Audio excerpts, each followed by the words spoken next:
Luto tayo ng sinampalukang manok na mayroong munggo. Ayan o. Or green beans. Yun pala yun? English ng green beans.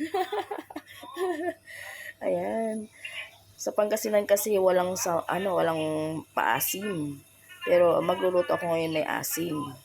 Ayan, gisain natin yung ating luya para malasa po.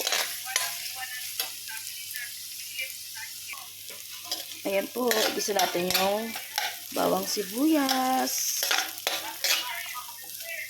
Yung luya na prito na. Pasensya na kayo sa boses ko at medyo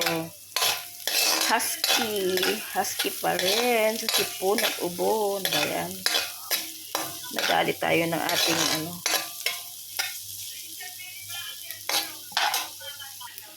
Lagyan natin ng manok.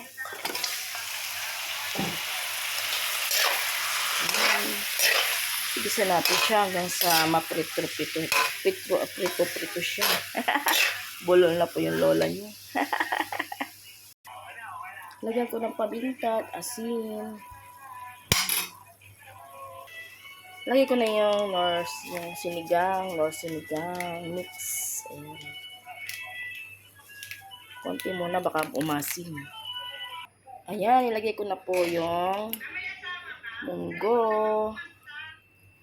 Yung ating buto-buto. Green beans. Ayan. Ayan natin yung sili sa ibabaw. Hintayin natin siyang maluto. Kumulo. Ayan po, maluluto na siya. Malunggay na lang, dahon na malunggay na lang ang kulang. Ayan. Thanks for watching.